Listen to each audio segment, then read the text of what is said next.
তাহলে কেন একত্রিত হয়েছেন জিনিসটা একদম স্পষ্ট। তারপরেও আসার সময় একটা ঘটনা বলি। কয়েকজন লোক আলোচনা করতেছেন আজকে হুজুররা কোথায় যায়। আবার আরেকজন লোক উত্তর দিতেছে কাদিয়ানীদেরকে অমুসলিম ঘোষণা করার জন্য শাহরাল ঈদগাহ মাঠে একটা সম্মেলন হচ্ছে, ওখানে যাচ্ছে। ওখান থেকে একজন লোক বলে উঠল, এই হুজুররা কাদিয়ানীদেরকে কাফের ঘোষণা করার জন্য এত উঠে পড়ে লাগছে কেন? তাদের কি ক্ষতি হচ্ছে? মানে তাদের এখানে কাদিয়ানীরা তাদের মতো করে চলুক, তাদের মতো করে বাঁচুক, হুজুরদের সমস্যাটা কোথায়? তারা এরকম ভাবে কাদিয়ানীদেরকে কাফের ঘোষণাই করতে হইব, এর মধ্যে তাদের কি শান্তি? আপনাদের কি ধারণা এটা আমাদের দায়িত্ব না? আমরা যারা এখানে আসছি এটা আমাদের দায়িত্ব না? যেই কথাগুলো বলতেছে সেও তো একজন মুসলমান, তারপরেও বলতেছে কেন? কারণ সে হাকিকত বুঝতে পারতেছে না, ভিতরের অবস্থা বুঝতে পারতেছে না। কাদিয়ানী এমন একটা জাতি, এদেরকে যদি যারা মুসলমান না মনে করবে, কাফের যারা মনে না করবে, তারাও কাফের হয়ে যাবে, এই জিনিসটা তারা বুঝতে পারতেছে না। সম্মানিত উপস্থিতি, আজকে আপনাদের সামনে একটা কথা বলি। উলামায়ে কিরাম এই জাতির রাহবার।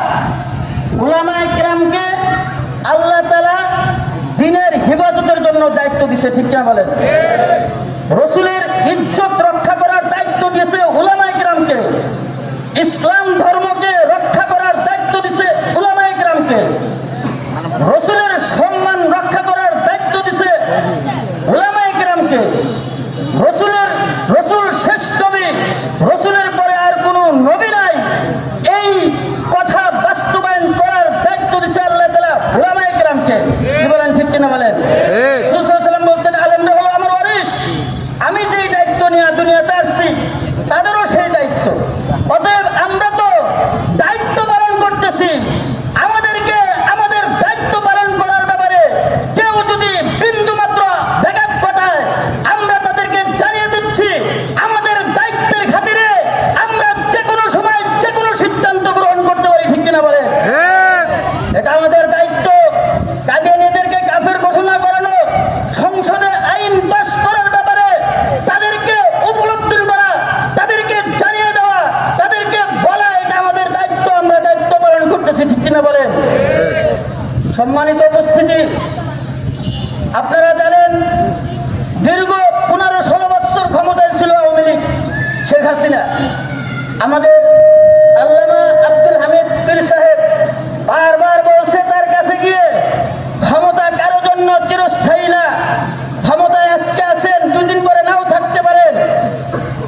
বলছে এইভাবে যে আপনি কাদিয়ানীদেরকে কাফের ঘোষণা করে দিয়ে যান।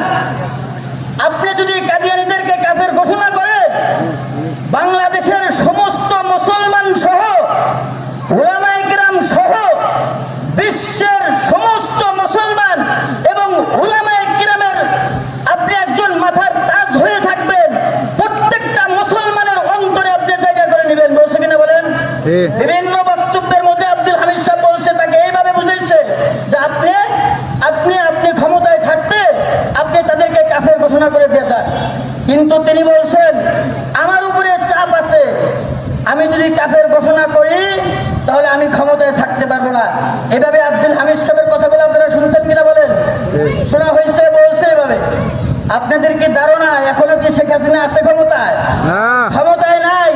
ক্ষমতায় তাকে থাকতে দেয় নাই। ক্ষমতা কোনো না কোনো ভাবে তার থেকে ছিনিয়ে নেওয়া হয়েছে। কিন্তু বাংলাদেশের সকল মুসলমানের অন্তরে যদি কাদিয়ানীদেরকে কাফের ঘোষণা করত, যে একটা মুহাব্বত অন্তরে ভালোবাসা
সম্মানিত উপস্থিতি, এরকম ভাবে যদি ডাক্তার ইউনূস সাহেব কাদিয়ানীদেরকে কাফের ঘোষণা করে এরপরে তিনি ক্ষমতায় থাকলেও আলহামদুলিল্লাহ, আর যদি কোনো কারণবশত ক্ষমতায় না থাকতে পারে, আজকে আমরা ওয়াদা করতেছি সারা জীবন আমরা তার কথা মনে রাখবো, ঠিক কিনা বলেন?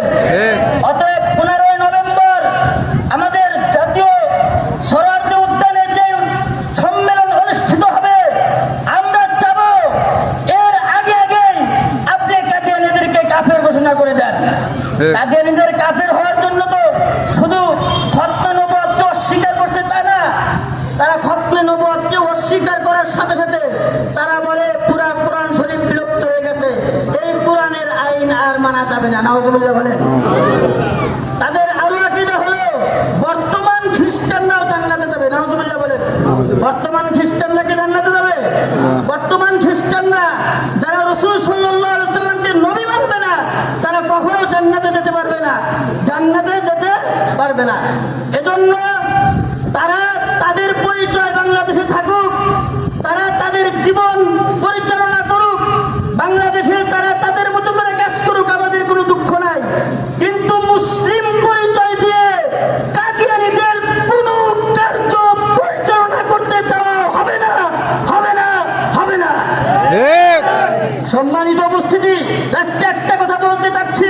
উলামায়ে কেরাম আমাদের তিন ধরনের দায়িত্ব। কয় ধরনের দায়িত্ব আমাদের? 3 ধরনের দায়িত্ব। প্রথম দায়িত্ব হলো শেষ রাত্রে তাহাজ্জুদ পড়ে জায়নামাজে কেঁদে কেঁদে আল্লাহর কাছে দোয়া করা, আল্লাহ রাসূলের সম্মান রক্ষা করার জন্য, এবং রাসূলকে যারা কষ্ট দেয় তাদেরকে তুমি হিদায়াত দিয়ে দাও, অন্যথায় তাদেরকে ধ্বংস করে দাও। জায়নামাজে তাহাজ্জুদ পড়ে পড়ে দোয়া করা, এটা হলো উলামায়ে কেরামের 1 নম্বর দায়িত্ব। 2 নম্বর দায়িত্ব হলো যখন চোখের পানিতে কাজ হবে না, তখন এইরকম ভাবে রোদের মধ্যে বিভিন্ন জায়গায় থেকে এসে একত্রিত হয়ে মানুষকে বুঝানো, মানুষের দরজায় গিয়ে গিয়ে বুঝানো কাদিয়ানীরা এই কারণে কাফের হচ্ছে, কাদিয়ানীরা ওই কারণে কাফের হচ্ছে, কোরআন মানে না যার কারণে কাফের, রাসূলকে শেষ নবী মানে না যার কারণে কাফের। এইভাবে প্রত্যেকটা বাড়িতে গিয়ে গিয়ে মানুষকে বুঝানো উলামায়ে কেরামের 2 নম্বর দায়িত্ব। 2 নম্বর বলেন। 2 নম্বর।